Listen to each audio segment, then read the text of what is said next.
La victoire, maintenant place à Liverpool.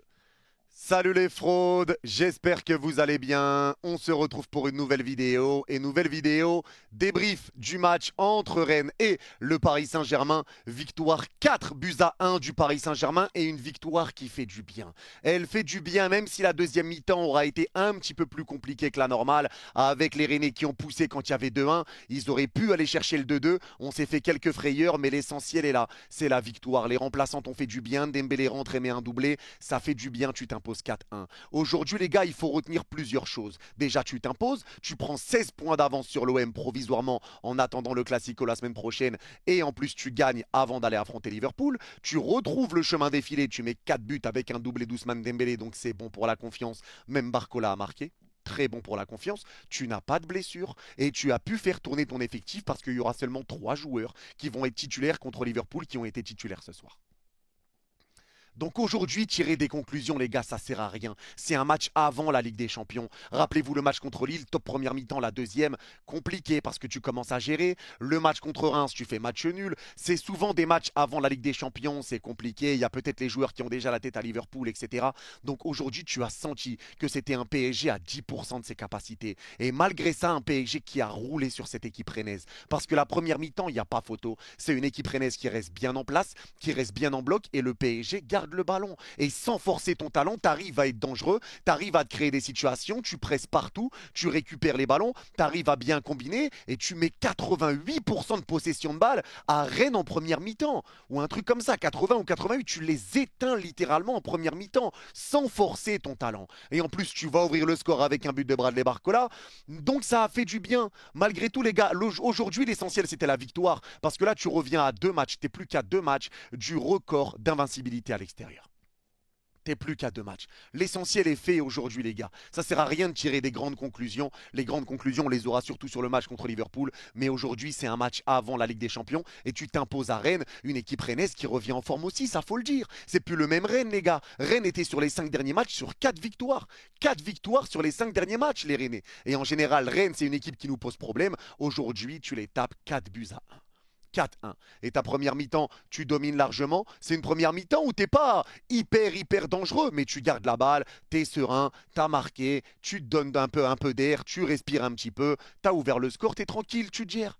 C'est un match tranquille, tranquille, ça sert à rien de se prendre la tête et ça sert à rien de se monter le crâne sur certaines choses qui ont pu se passer, notamment en deuxième mi-temps. Mais sur cette première mi-temps, c'est un PSG tranquille à 10% de ses capacités. Ça suffit pour asphyxier Rennes et ça suffit pour entrer au vestiaire avec un but d'avance, avec un but de Barcola sur une passe de Doué. C'est tout. Bonne première mi-temps, les joueurs ont été sérieux, les joueurs ont été concentrés, et même défensivement, tu as subi quasiment que dalle. Mais c'est vrai qu'il y a cette petite situation où il y a la main volontaire de Barcola sur un dégagement des joueurs rennais. Barcola prend le ballon de la main, et j'arrive pas à comprendre comment l'arbitre peut venir parler avec Barcola. Ça mérite jaune, hein. Cette action-là mérite jaune, clairement. Tu viens parler avec Barcola, tu es gentil avec lui, tu lui donnes pas le carton, mais Brice Samba derrière, tu lui mets le carton jaune directement. Et Brice Samba s'énerve un peu et hop, tu lui mets le carton jaune directement. Donc t'es gentil avec un, pas avec l'autre. Donc là, j'avoue que Barcola aurait pu prendre le carton jaune. Et derrière, après, il y a cette simulation, on n'a pas vu le ralenti, mais cette simulation où Barcola vient prendre le carton jaune à ce moment-là. Maintenant, s'il avait pris le premier carton jaune, est-ce qu'il aurait pris ce deuxième carton jaune? Ça, on n'en sait rien. Mais c'est vrai que Barcola doit quand même faire attention, un peu rester focus, parce que là, ça aurait pu coûter cher au PSG, mais ça n'a pas été le cas. Attention à rester focus. Mis à part ça, Barcola a été très bon aujourd'hui. Dans cette deuxième mi-temps, tu reviens pareil et tu arrives à marquer très rapidement, à mettre le 2-0 et t'encaisses le 2-1 très vite et encore une fois sur un coup de pied arrêté. Les coups de pied arrêtés, encore une fois, on sait que c'est pas notre point fort. On prend encore un but sur coup de pied arrêté. Le pire, c'est qu'il est touché par 2 Rennais avant de rentrer, avant même qu'un Parisien le touche. Donc tu prends le 2-1 et à partir de ce 2-1, ça a été compliqué. On a subi 20-25 minutes où les Rennais enchaînaient, les Rennais gardaient la balle, nous on n'arrivait plus à se relancer et tu sentais qu'il y avait une défense qui avait du mal, avec un Lucas Hernandez qui avait un petit peu de mal, avec un Warren Zaïre-Emery qui a joué pas à son poste, il a joué latéral droit, avec un Beraldo qui a eu du mal lui aussi en deuxième mi-temps, il a fait une relance qui aurait pu coûter très cher, heureusement qu'il dévie la balle derrière parce qu'il dégage mal, ça revient aussi mettre la frappe, il la dévie et c'est capté par Savonov. Heureusement Beraldo a eu un petit peu de mal. Maintenant Beraldo, je rappelle que c'est ni un latéral gauche, ni un défenseur central droit, c'est un défenseur central gauche. Je tiens à le rappeler. Donc Beraldo a eu du mal aujourd'hui, Beraldo passe à côté de son match aujourd'hui, mais ça arrive. Ça arrive les gars, tranquille. tranquille, il est jeune, il joue pas beaucoup, il joue à un poste qui n'est pas le sien. Tranquille les gars, parce que quand Beraldo joue à son poste, moi je le trouve bon. Je le trouve bon quand il joue à son poste. Maintenant, il n'a pas le niveau pour être un titulaire au Paris Saint-Germain, il n'a pas le niveau pour jouer titulaire en Ligue des Champions, ça on est d'accord sur ça. On est d'accord, peut-être qu'un prêt lui ferait du bien si tu récupères un autre défenseur central, mais c'est vrai qu'aujourd'hui, il passe à côté de son match, le bon vieux Beraldo. Il passe à côté, il a eu du mal. À partir du moment où Rennes a commencé à pousser, là ça a été compliqué. Mais t'es pas aidé non plus par un Warren Zaïre-Emery sur le côté droit qui joue à un poste qui n'est pas le sien. Parce que Warren joue à droite pour pouvoir faire reposer Hakimi, ça il faut le rappeler.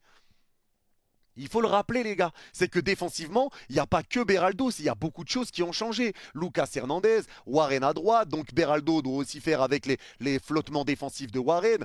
Beraldo aussi a eu des flottements défensifs, des relances un petit peu ratées. Donc Beraldo passe à côté de son match, ça c'est clair, il aurait pu coûter cher, il aurait pu nous coûter un but et nous coûter l'égalisation. Ça c'est une réalité. Mais maintenant, c'est une deuxième mi-temps où le PSG, eh ben, il s'est fait avoir. Le PSG a essayé de se gérer, le PSG est resté en place et tu avais besoin de faire des changements parce que Rennes a commencé à pousser. Rennes a joué très bas en première mi-temps. Deuxième mi-temps, 2-0, ils ont mis ce 2-1. À ce 2-1, ils sont sortis. Ils ont sorti, ils ont poussé et on a eu du mal à ressortir les ballons.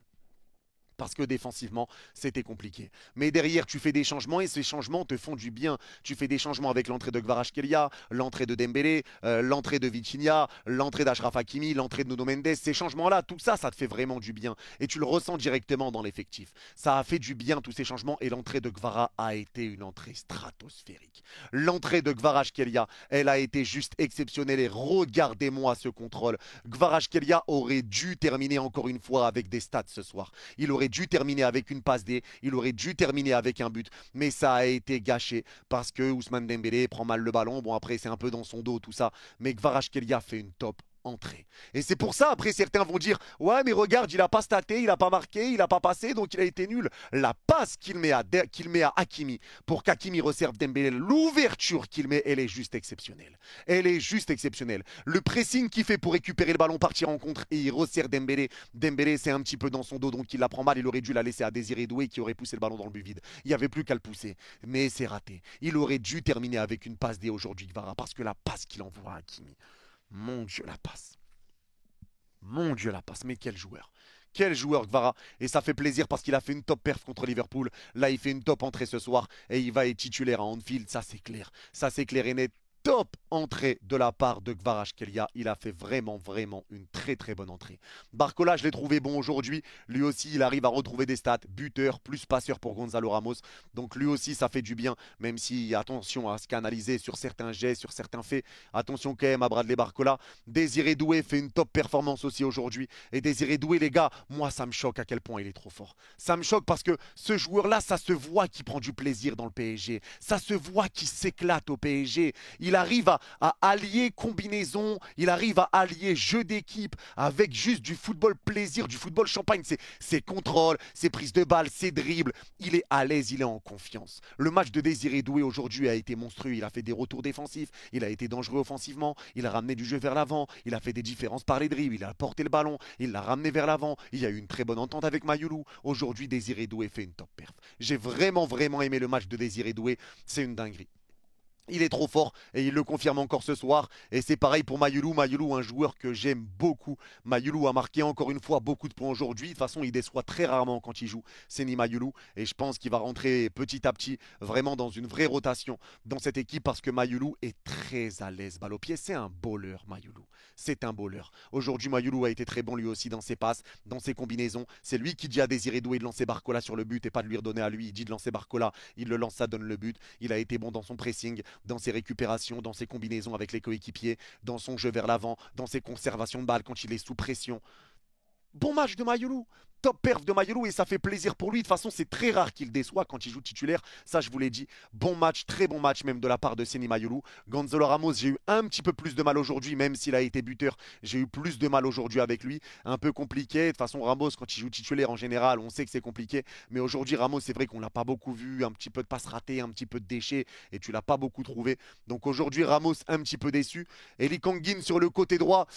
Lee Kang-in, Encore une fois, les gars, Lee Kang-in, le problème, c'est que je trouve que sur le côté droit, ça apporte pas grand-chose. Lee Kang-in va prendre la balle, il va essayer de dribbler, il va passer personne, il va repartir derrière. Lee Kang-in fait beaucoup ça. Quand on est dans la moitié de terrain adverse et qu'on est très haut, Lee Kang-in ne sert à rien. Mais quand on est dans notre moitié de terrain, que tu resserres Lee Kang-in au milieu de terrain et que Lee Kang-in oriente le jeu, là, Lee Kang-in est bon. Donc le problème, c'est le placement de Lee Kang-in. Si tu le mets au milieu de terrain et que tu arrêtes de le mettre à droite, je pense que Lee Kang-in va faire des bons matchs. Parce que Lee Kang-in est bon quand il s'agit de relancer les ballons vers l'avant. Quand c'est lui qui doit faire des différences sur le côté, il repart tout le temps derrière. Il a la balle, il essaye de dribbler, ça passe pas, il repart derrière.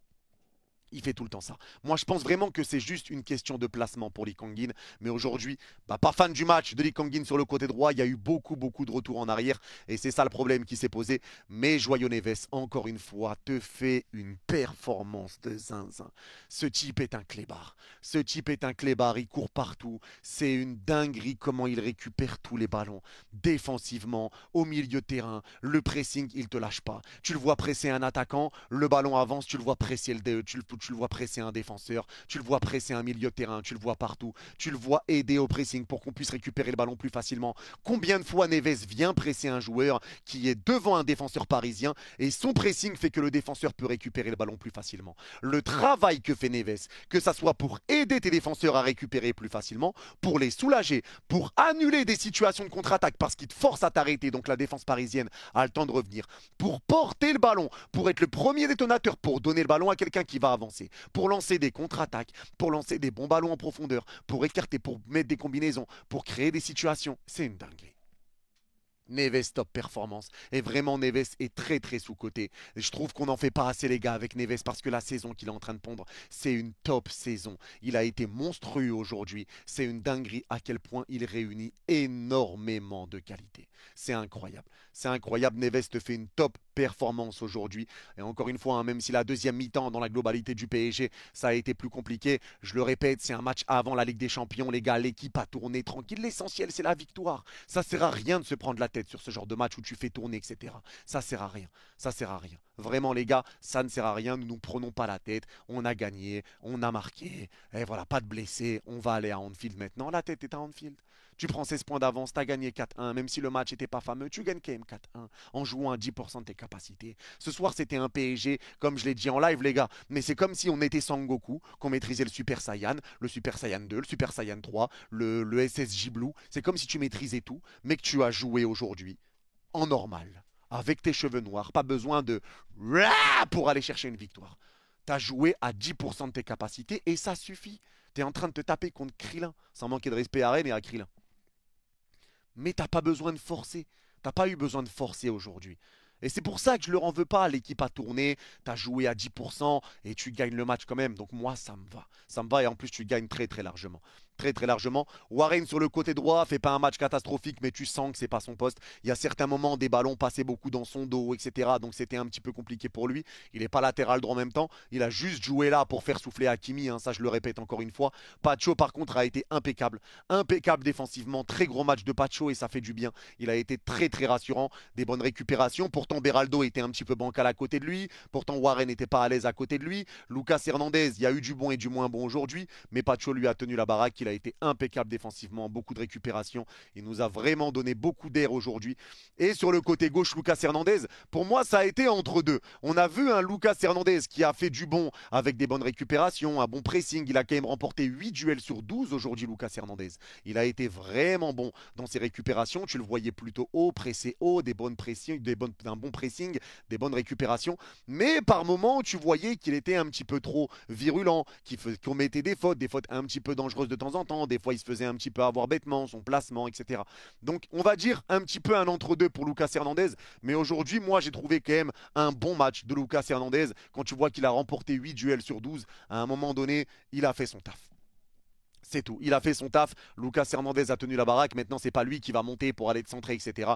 Il a tenu la baraque défensivement. C'est rare que ça soit vraiment passé de son côté. Donc aujourd'hui, Lucas Hernandez, moi, j'ai bien aimé. Faut pas oublier qu'il revient de blessure. Donc petit à petit, les gars, pour Lucas Hernandez aussi. Aujourd'hui, tu fais reposer Nuno Mendes.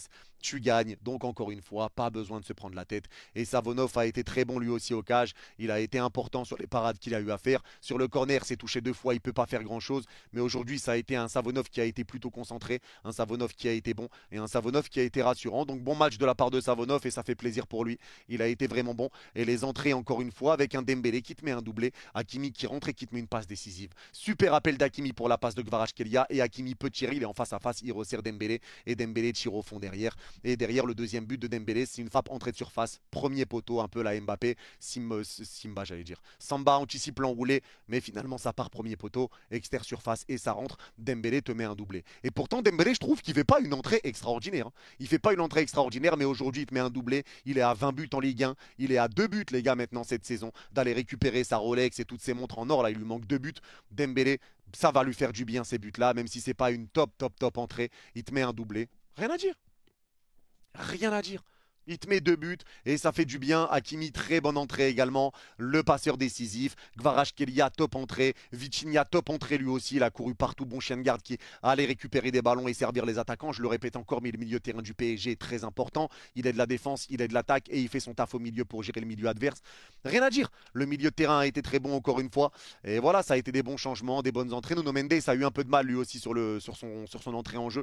Mais en tout cas, aujourd'hui, c'est un match dont je me satisfais. C'est pas le plus grand des PSG, ça n'a pas été le plus grand match du PSG, mais ça a été un PSG qui a gagné, qui prend 16 points d'avance, qui n'a pas de blessés, qui est prêt pour Anfield, qui a mis 4 buts avec un doublé de Dembélé, Barcola qui retrouve le chemin des filets et qui a été passeur décisif. Hakimi qui a été décisif, moi ça me va. T'es encore invaincu à l'extérieur, t'es à 2 matchs du record. Ça sert à rien de se prendre la tête comme je vous l'ai dit. C'est un match voilà, qui a été fait, un match entre 2 matchs de Ligue des Champions et un match que tu gagnes. L'essentiel est là. Ça sert à rien de se prendre la tête avec seulement 3 joueurs titulaires de l'équipe principale. Il faut le rappeler encore une fois, ça a tourné. Donc il y a des arguments et il y a des concessions à faire pour tous les joueurs, les gars, quoi qu'il arrive. En tout cas, c'est tout pour ce débrief. N'hésitez pas à me dire en commentaire si vous êtes d'accord ou pas d'accord avec moi. Merci à tous de l'avoir suivi jusqu'au bout. Ceux qui l'ont regardé jusqu'au bout, n'hésitez pas à mettre rond en commentaire et je comprendrai que vous l'avez vu jusqu'au bout. Prenez soin de vous. Vous êtes les gars out. Et place à Liverpool. Et allez Paris. Bye bye.